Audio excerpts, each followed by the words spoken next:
अभिया मामले में संजय राय को दोषी घोषित करने के बाद नॉर्थ बंगाल मेडिकल कॉलेज में फिर विरोध प्रदर्शन।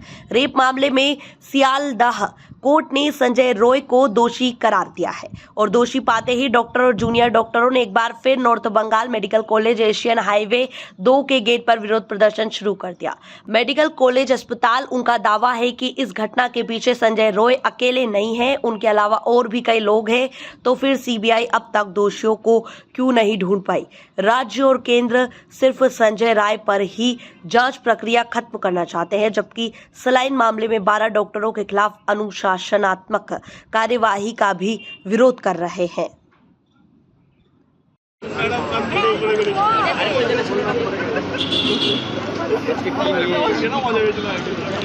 আজকে আপনারা জানেন যে রায় বেরিয়েছে, তাতে আমরা দেখলাম আশ্চর্যজনকভাবে যে সেখানে শুধু সঞ্জয় রায়কে দোষী সাব্যস্ত করা হয়েছে, বলা হয়েছে যে সোমবারে সাজা দেওয়া হবে। তো আমরা বলতে চাই যে সঞ্জয় রায় যেমন দোষী, তার সাথে সাথে আরও যারা যুক্ত।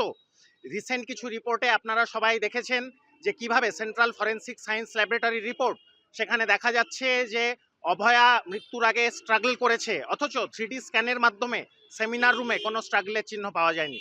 দেখা গেছে যে আরও 4 জনের ডিএনএ স্যাম্পেল অভয়ার শরীরে পাওয়া গেছে, কিন্তু সেই তারা কারা? সঞ্জয় রায়ের যেমন পাওয়া গেছে, বাকি আরও যে পাওয়া গেল 4 জনের, তাদেরকে কেন শনাক্ত করা হলো না? তাদেরকে কেন ইনভেস্টিগেশনের আওতায় আনা হলো না? এর কিন্তু কোনো উত্তর নেই।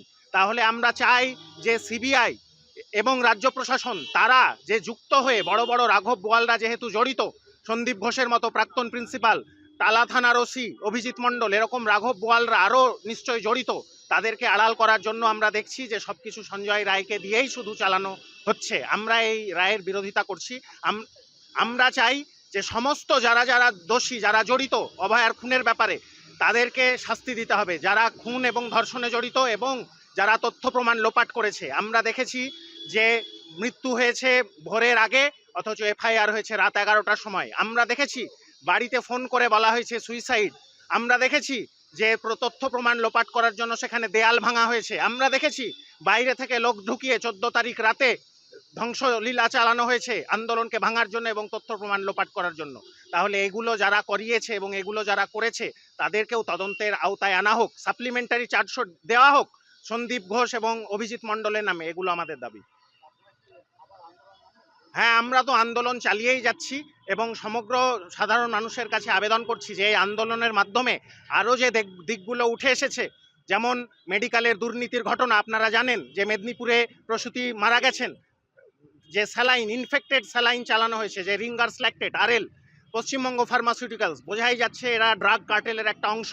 কিন্তু আমরা দেখলাম অবাকভাবে যে সেখানে ডাক্তার এবং ছাত্র ইন্টার্নদেরকে সাসপেন্ড করে দেওয়া হলো। আমরা মনে করি যে এটা হচ্ছে মানুষকে ভুল বোঝানো এবং মূল জায়গা থেকে নজরকে ঘোরানোর একটা প্রচেষ্টা। আমাদের উত্তরবঙ্গ মেডিকেল কলেজেরও ডাক্তাররা অনেক দিন ধরে বলে আসছে, সুপারকে চিঠিও দেওয়া হয়েছে যে সেখানে স্যালাইন চালালে কাঁপুনি হচ্ছে, রোগীর শরীরে রিয়াকশান হচ্ছে, জ্বর আসছে। তাহলে এগুলো কেন হলো?